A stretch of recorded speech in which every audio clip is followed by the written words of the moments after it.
the most life-changing thing I have ever done. And it takes 10 minutes and you're done. You would not believe how this takes your mood from 0 to 10. It creates joy and it just wakes you up. Man, the juices were flowing.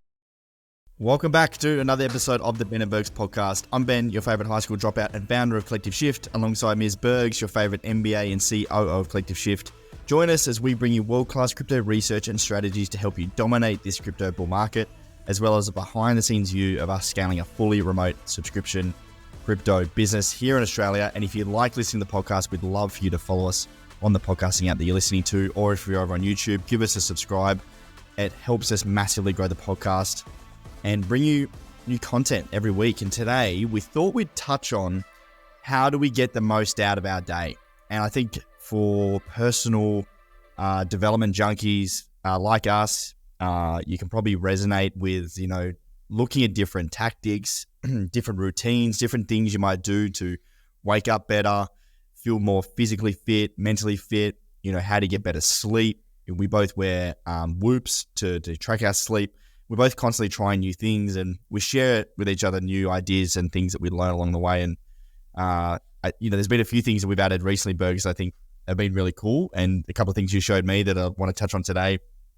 But yeah, I don't know, man. It's one of those things. It's like when you're in a startup, when you're building a business, it's just like, how can I get the most out of my day? How can I feel happier? How can I feel more energetic? How can you squeeze that extra time in the day? And for me, it's just like, how do I stay not tired for as long as humanly possible? That's it, man. And even just life, like if you're working a job, you've got a family, you've got a partner, kids, whatever it may be, life's exhausting, right? And if you're listening to this pod, you're probably a high achiever. That's the kind of things that we talk about, and you want to get the most out of your life. And mate, we've done a lot of stuff. We've tried a lot of stuff. A lot of it's just hokey nonsense that lasts for like 3 seconds. But I think there are some things that stick around that really do change your life. And since we did get Whoops, it's actually objective data. This works for you, as well as an anecdotal, hey, I feel better from doing this. And I think maybe we'll start with our morning routines, because that's changed for me quite a lot. I know you've tried a lot of stuff. What's your current morning routine that's working for you?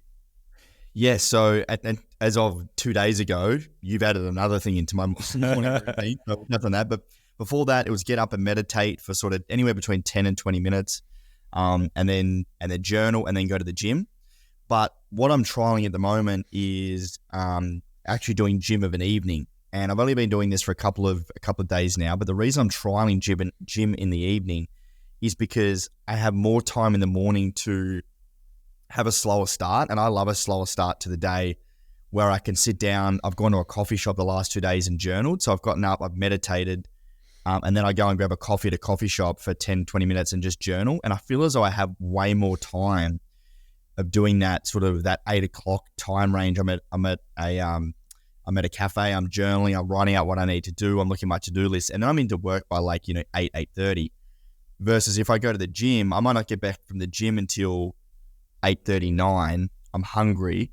I need to go get food, and then I'm not sort of starting work till 9:30, sometimes a little bit later. But the benefit of doing the gym in the morning is it's done. Like at the end of the day last night, I finished work at 7:30. I'm like, fuck going to the gym, man. Like I just want to go watch Netflix. This is the thing where if you postpone the gym, you always have that argument with yourself at the end of the day. Yes. And you're having that argument with your weakest self. You're tired, you're beat down. Mentally done. Yeah. And that's the thing. Like I used to work out in the afternoon or at night all the time, but I would always have that fight. Even when I was feeling good, I'd still have that fight. Like, why do I want to do this? I just want to sit down. Everyone's watching TV, or I have to cook dinner, or I have to do something else. Yeah. And it's about getting it done and removing those barriers and not having that fight. Because it's so easy to just go, no, I'll go tomorrow. And then what I find, if I don't go to the gym, it really affects my sleep. Like I don't get a good sleep. Like if I go and work out, I get a good sleep. So at the moment, I'm staying up later too, which is kind of a problem. Like I haven't been going to bed until like 11:30, 12. I think I'm still sort of transitioning from Vietnam. There's 4-hour time difference. When I was not going to bed till like 2 or 3 a.m. when I got back, because that was like 10 or 11 in Vietnam time. So I feel as though because I'm sleeping into like 7:30, where I'd usually get up at 6. If I was up at 6, I'd be like, okay, let's go to the gym, and get that done. But because I'm waking up at 7:30, I don't want to go to the gym. I just want to get into work. I'm kind of excited about work. But that mental game at the end of the day, man, I'm like, fuck, going to the gym. Like, I don't want to go. I like a slow morning too, but then I put off exercise and I'll be sitting in a chair, I'm all tired, I'm in pain, and that's the thing I need to work on. So my previous morning routine would be something like wake up, have 15 panic attacks, go and have a coffee, sit around. What would you be, like, would this be over? Dream of a better life. You know, you've got the podcast with me. Yeah. So, okay. It wasn't like that all the time. It's like when, heavy things are happening in my life. Like my mum's, very sick. She's going through chemo, all that kind of stuff.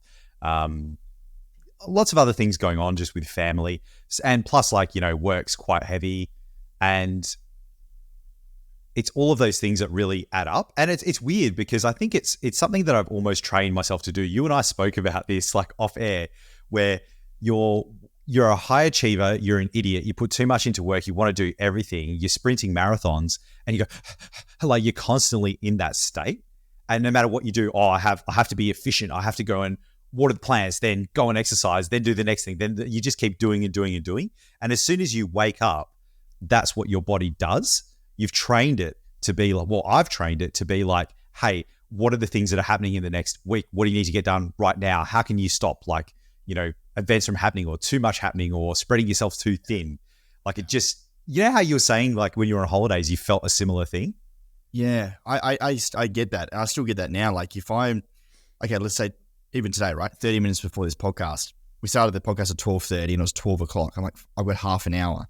But most of the jobs I had to do today were longer than half an hour.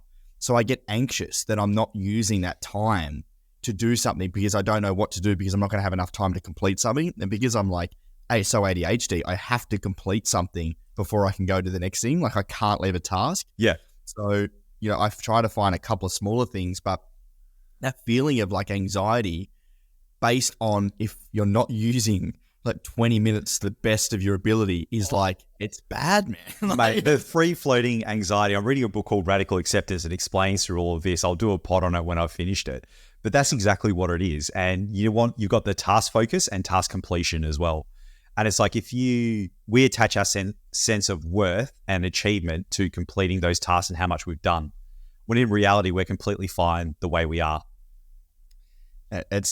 So, okay, let's go a little bit deeper on that, because you and I have been speaking about, you got me onto watching a video of Tony Robbins recently with his interview with Theo Von. Yeah. Comedian Theo, legend. Yeah. Great episode. I've never really been into Tony Robbins, not because I watched his content and decided that I didn't like it. It was more like, I just thought he was this woo-woo guy that was just talking about mumbo jumbo. Yeah. Right. I watched this episode and I'm like, okay, fuck, I get the hype. This guy, like, he's legit. Very smart. He's very legit, and was talking a lot about framing and this priming thing that, you've got me onto in the morning, which I'm sure we'll talk about in a second. But this idea of reframing situations throughout the day and certain triggers has been such like a mind-opening exercise. Was this when he talked about someone's waiting for dinner? That clip? No. Oh, so this is what he does. He's talking to Theo and he says, someone goes out to dinner and they're waiting for their partner, and it's 7 o'clock dinner. They arrive at 7 o'clock. They're not there. Yes. No. Yeah. Yeah. Anyway, so they get to choose right away. They're not there at 7 o'clock. Oh, they're just late, or where are they? Something's happened. They're dead, or they stood me up. How dare they do that? It's the same situation, but you choose how you react to it. And then it comes 7:30 and you're like, oh, they're still not here. Oh, I'll just order a drink. They'll be here in time. Or, oh my God, they're definitely dead. They're in the hospital. Or that bastard stood me up. And then it's like 8:30 and it's like, oh, well, I'll just eat my meal. Something's happened. I'll figure out later. Other person, I'll give him a phone call. Oh my God, I have to run around and find them. Or I ate my meal. I'm not waiting for that bastard. That kind of thing. And it's the exact same situation, but people choose how they react to it. That was like so eye-opening to me, because in so many different scenarios, especially in my like personal relationships, like, romantic relationships, I get super anxious over like, if I haven't heard from them from a long time, I'm like, oh God, they've ghosted me. That's like, that's just a fear of mine, right? And in previous times, and even recently, like I've in that frame of mind of like, oh, I haven't heard from them from a little while. I get angry. What are they doing? They're ignoring me, all this sort of stuff. But then they'll reply and it's absolutely fine. Nothing's happened. They're just, the person I'm seeing at the moment doesn't even use a phone, right? It's just like, but you get so worked up in your head about absolutely nothing. And now this reframing thing is like reframing it to like, who cares? It doesn't matter. They don't use their phone. Like, and everything's going to be okay. And this happens in work a lot because we don't see things as they are. We see them as we are. And especially in work, when you're working in big teams, blended teams, multiple teams, and you haven't talked to them like over the weekend or for a week, you're like, and it's a very like innate human thing. What's my status in the group? What's my status with this person? Where am I hierarchically? Is everything okay? They haven't talked to me. Does that mean something's wrong? In reality, they're just living their own lives, and that's us internalizing it and framing it in a certain way.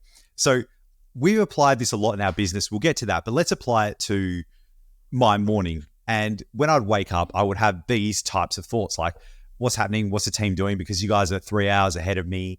What do I need to do today? What have I forgotten? Because I'm just tired and a bit worn out. So I started doing Tony Robbins' priming routine, right? Like I've tried lots of stuff in the morning, and this is by far the most life-changing thing I have ever done. And it takes 10 minutes and you're done. And I've coupled it with a few other things. So we'll drop the link in the show notes. It's like completely no cost to like download his video and the little PDF. And basically, man, you sit in a chair. The whole thing takes 10 minutes.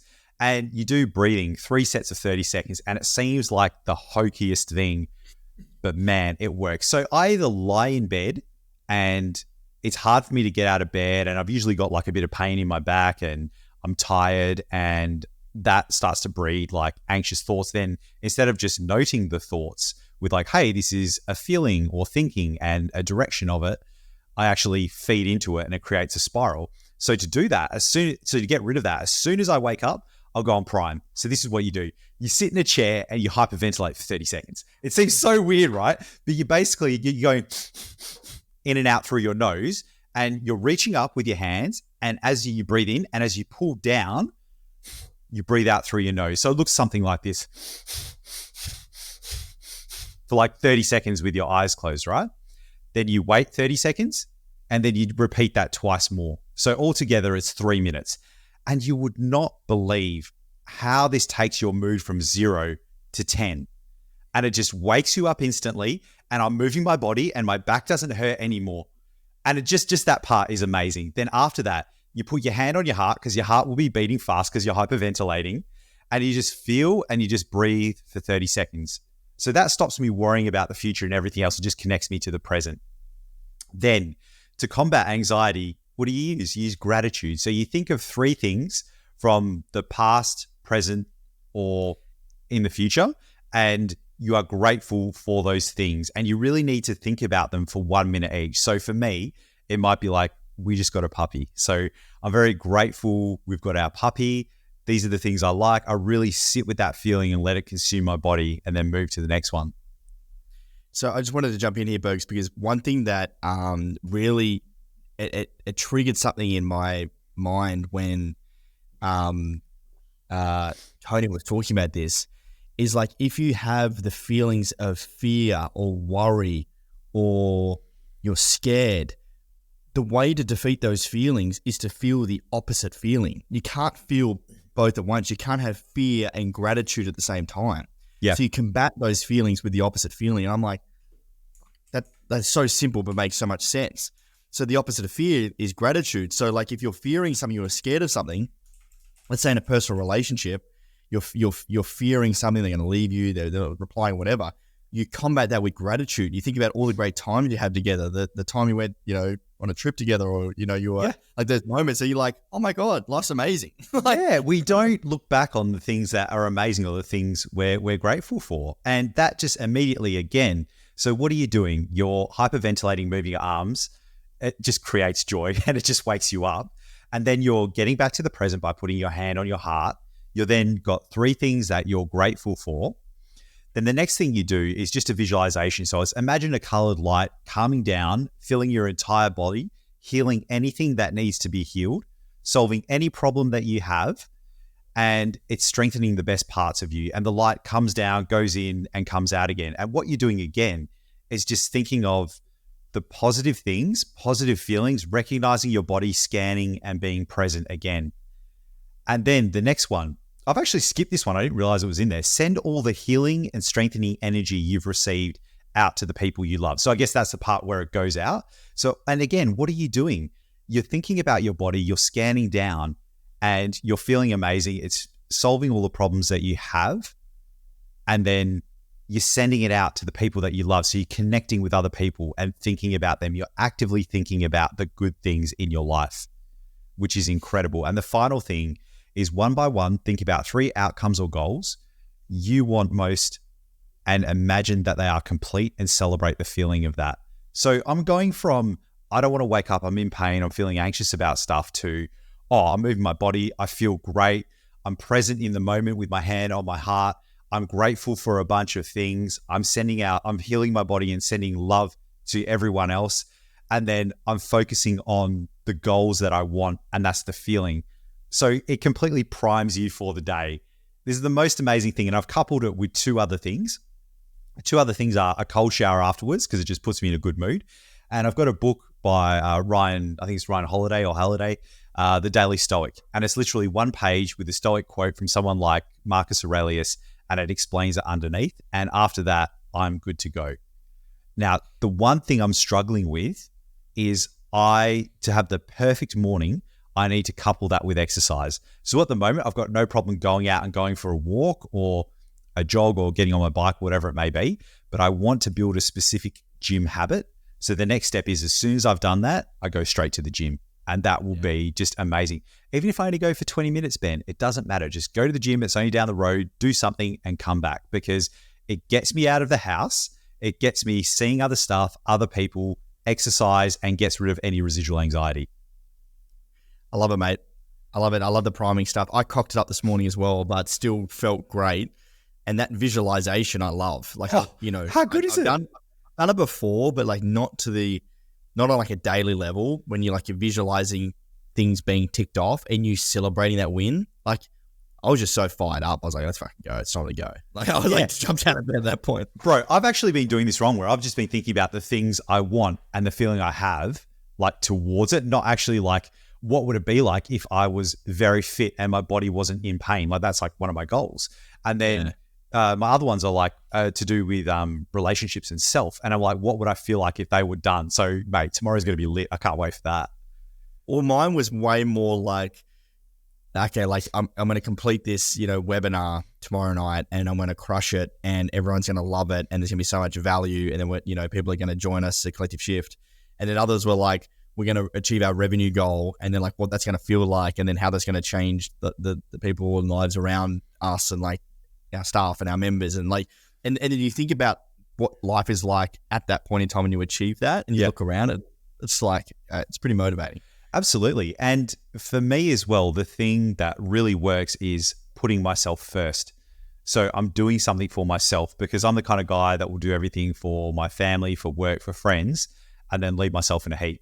And I know, as well as anyone else, when you're in a plane, you put the oxygen mask on yourself first, but I'm very, very poor at like self-care and looking after myself. Like, it always comes last. So I put myself first. Nothing happens until I've primed, had a shower, read that book, and now gone to the gym. And that pretty much takes care of the majority, like 90% of my needs for the day, for my body and my mind. It's fascinating, that you can compare.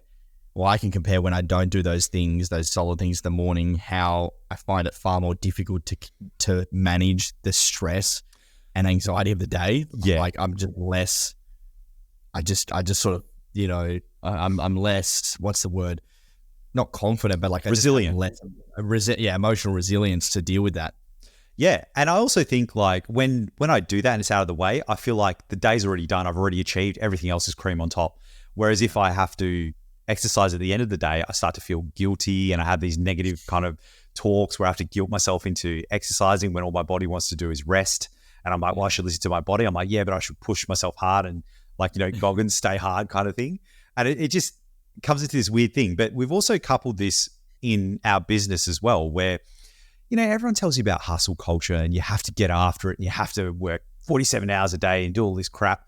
The reality is if we structure our days, have the mornings for ourselves and don't have meetings before, let's say 10 o'clock, that's absolutely fine. We can structure our business that way and we'll be much more efficient and effective and we won't burn out. We'll have long-term resilience. Yeah, because you can book in those deeper work sessions first, and you should be doing that. Like, getting in and doing the hard things first, and then what I've tried to do is then book most of them. It's a bit harder because you're in Perth and we're all on the eastern side, but like being able to book in those meetings at the end of the day. So like this morning, for example, I was able to do an hour and a half of content. I was able to do some of the deeper work, and then I go into sales calls, podcasts. Then I've got like B2B meetings this afternoon. By that stage, you're less creative, and it's more, you're just sort of ticking the boxes by the afternoon. But being able to structure your days so you can get into that deeper work, I found is super important. And another little hack, Bergs, that you and I have picked up on recently is phone call meetings. How good?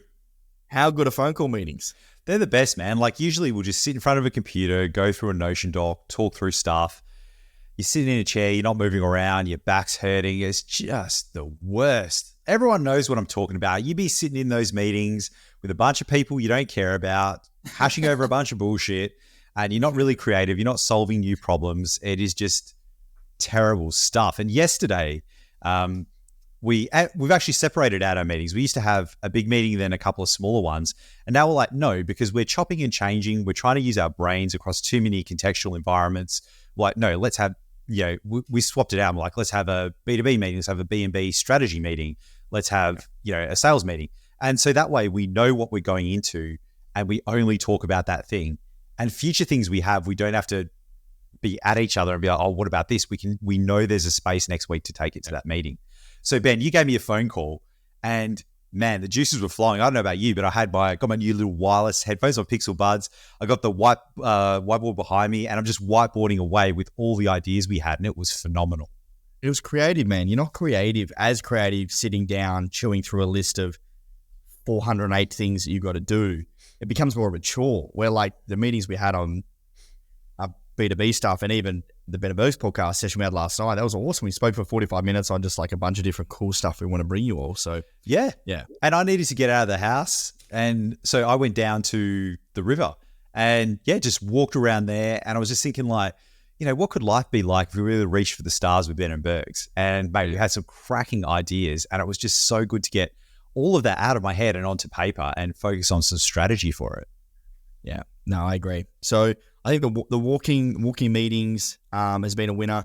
And just finally, like I've really, really noticed a huge, I've been journaling for about a year now, but really like love the idea of like just freehand journaling, whatever I'm thinking. I just find it's so, I'm really, for any of you that, have a busy mind, whether it be, before bed or in the morning, just you're thinking about it a lot. Like journaling, I find for me works sometimes better than meditating in a sense of like getting all of those thoughts out on a page. It just allows me to cool everything down, think through things, be more self-aware, more focused, and can just really help with those overthinking thoughts. So having a little book and a pen and just cracking into it in the morning has been a big help. Absolutely, man. So, and the thing is like, if you're overthinking, write in your journal. If you're underthinking, read a book. If you're not sure, meditate. Yeah. And the other thing I do as well is I still do the daily manifest. So I still plan my days the night before. I take 5 minutes, write down my 90-day goals. My 30-day goals is only 3 each. And then 3 tasks to help achieve those goals. I write those in first, then I write all the other stuff I need to do, like any business stuff, whatever else it may be. Brilliant, man. I like it. And hey, I've got 2 more tips. So I watched the Stutz documentary again with Jonah Hill and his psychologist, and we were speaking about gratitude. And he does this visualization where he says, imagine all this energy just flowing into your body, and it kind of stops like at the top of your head, and you're thinking about something you're grateful for. It might be that I have an ability to wake up and have a morning coffee, and it just stays there, and then you let it in, and then you sit with that feeling, and then you do another one. And then he's like, don't think of something, but just have that grateful feeling and just let it sit there and then let it in. So you can kind of bring that into your body at any point during the day, which was amazing. That's really helpful for me. And another one was sending energy and love. So I thought this was hokey, but I tried it. And I'll try to do the explanation, but he was saying, especially if you've got conflict with someone. So like imagine you're at work and you're butting heads with someone in another department that doesn't want to do something. You're like, why are they like this? They're annoying. They're taking up all the energy. You've had a Barney with someone. And he said, just kind of sit there and think about, I think it was all these suns just kind of smiling at you and all the energy just flowing into your body and you're feeling better and better and better. And he goes through these steps. And then think of that person that you have a problem with and send all the love their way. And it's phenomenal because you go from, I hate this person, why they like that, to, it doesn't matter too much. They're just a person and now they're happy. And really all you're doing is the situation is the same, but you're changing your framing towards that situation. Yeah. Absolutely phenomenal. Now, mate, I have to ask you, are you still doing any of your other things? Like you used to wake up, have 47 ice baths, do all this kind of stuff. Are you still doing any of that, mate? What are you doing? So since I've gone back from Bali, I haven't been doing the ice baths. From a perspective that it's very inconvenient. I don't have a place to get an ice bath. It was so easy in Bali. It was all there and easy. A little bit harder in Melbourne. But I went and visited some places last week to look at memberships, and we're even looking at installing one at our place, sauna and ice bath. So if we get that happening, mate, I'll be back into them. But yeah, there's just super for me, mate, you know me. Like if it's not easy and just it doesn't fit in the schedule well, it just doesn't happen. Like, it's just such a fuck around to try and go to the gym and then go to another place and then only open at 10 a.m. and then you got to book these credits online. It's just like it's just all too hard. All too hard. Yeah, absolutely. So I'll be bringing it back in because I love doing them, but just for now, it just hasn't happened. Yeah, mate.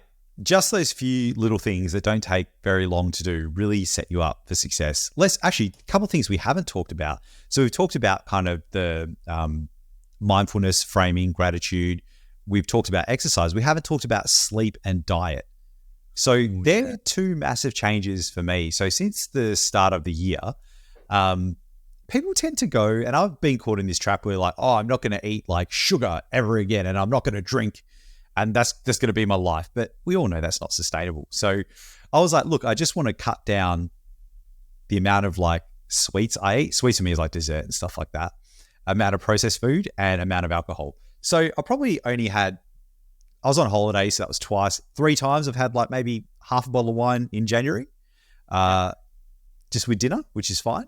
And then eating dessert, I've just basically cut that out. So the problem was nighttime Aaron, he's a real see you next Tuesday. He's cranky. It's 9 o'clock. He's sitting in front of the TV. His stomach's rumbling. He's bored and he's a big emotional eater. So he'll just go eat a bunch of bullshit. He's the worst, mate. He should not be making food decisions. So I effed him off. He's gone and he can't make any food decisions at night. So at nighttime, I'll just eat my normal food. I've done a bunch of meal prep with just chicken and vegetables, steak and vegetables. So it's just there. I'll eat that. Great. And then after dinner, if I'm hungry, I can either eat more chicken and vegetables, or instead of having some dessert or plugging my boredom, I'd literally just have a cup of peppermint tea or ginger and lemon tea. And if I still want more after that, I either get to eat chicken or drink more tea. And I'll probably drink one more cup and I'll be like, that's enough. I'm bored. This isn't working. I'm full. And I go to bed and guess what? I don't wake up hungry. I don't do any of that crap. And just from doing that in January, including my holiday where I did a bit of binging, I've already lost 4 kilos. Nice, man. Just that one little change from nighttime Aaron because he's the worst. It's crazy how when you look and you start looking at how many calories like sweets and processed stuff has, like it's madness. The calories add up super quick. It does, even booze as well. And then the stuff you eat after that, the dehydration, and then all the processed stuff that you eat and how it affects your sleep. So I would say about 90% of my sleeps in January have been a 95% or above score on Whoop. Wow. Which is just phenomenal, right? That's huge. Yeah. And that's been life-changing for me. Like I actually wake up really refreshed, and I do actually, like the last 2 days, I haven't woken up in an anxious state. Because I've reframed so this is what Tony Robbins goes on about. He's big about neuro-linguistic programming and the thoughts and patterns we have in our brain.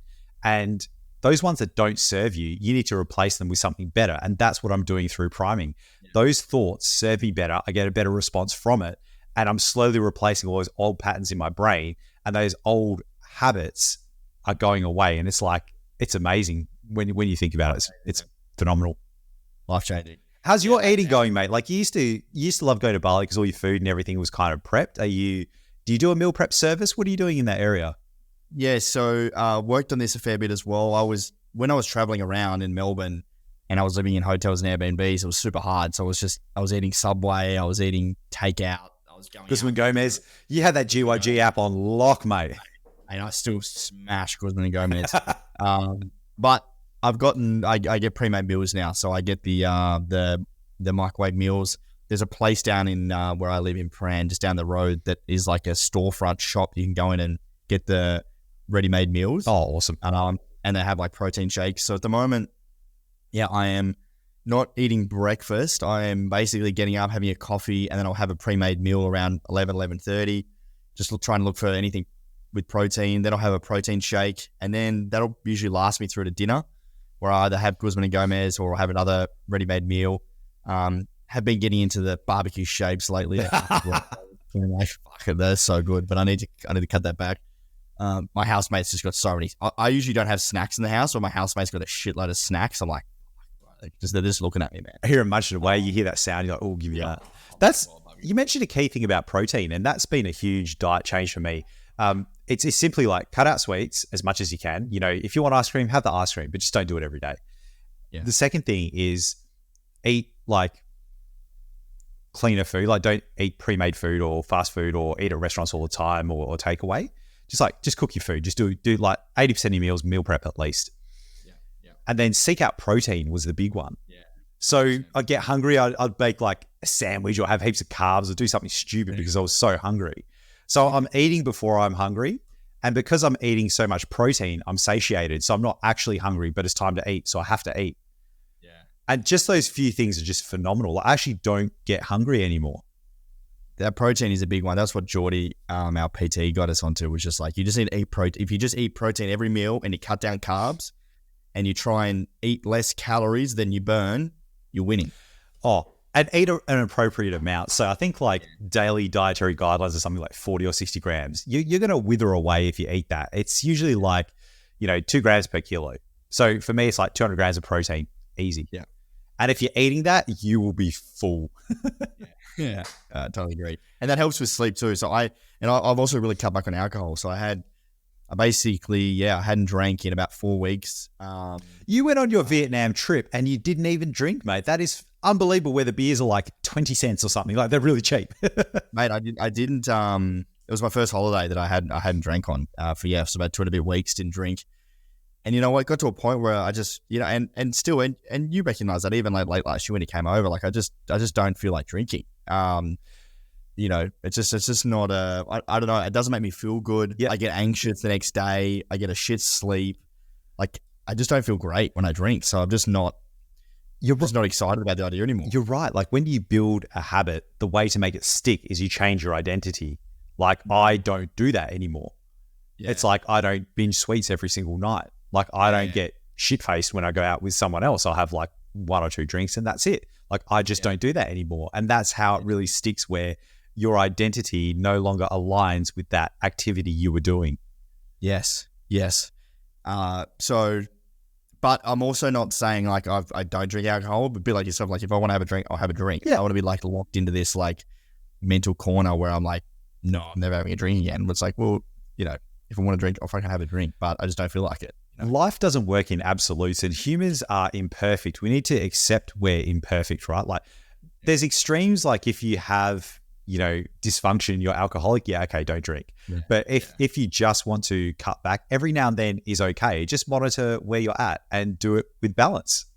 Yeah, totally agree, man. And what about your sleep, mate? Are you doing any like cold room? You got a big 8 sleep? You got anything like that? Or what are you doing these days? Because you've moved house recently. So what's your setup like now? So, yeah, I always get the room, aircon in the room, read a research piece that 19 degrees Celsius is the optimal sleeping temperature. So I have my aircon at 19 degrees. I started using a sleep mask, which has been great. It's just like complete darkness. Just over your eyes? Over my eyes. So yeah, there's complete darkness. Yeah. That's really helped. Reading before bed with a low dim light, no phone. So when I go and watch TV or something in the night, I put my phone in another room so I don't look at my phone or socials or notifications, because I find that just I end up watching podcasts at like 12:30 a.m. on like, some airdrop. I'm like, fuck, I can't be looking at this. I'm too excited now. Yeah. So I put my phone away, read before bed, and then, mate, clock out. It's been good. Sometimes I try and drink tea, and sometimes I take melatonin tablets, which I found increase my sleeping score. Yeah. But I feel drowsy every morning when I take them. So yeah, side effects. So my sleep is relatively the same. Like, I don't even know what temperature it is. As long as I don't get too hot, it's okay. I'll read before bed if I'm not just passing out. And that'll just put me straight to sleep and I'm just out. Now, quickly, before we wrap up, mate, let's talk about phones. So I saw this clip by Simon Sinek, and he's like this, right? So he's just got his phone, and like, Ben, imagine like I've just got my phone in my hand and I'm like talking to you, and people walk around with their phone all the time. They're like this, blah, blah, blah. You're signaling to someone that this is the most important thing. Yeah. Or not important in the conversation. Exactly. Yeah. Or they're looking at their phone while they're talking, or they take it out and they'll put it on, look at that, the nice on the Berg sticker, mate. They'll take it out and they'll put it on the table, right? Or if they're really polite, they'll put it face down on the table, Ben.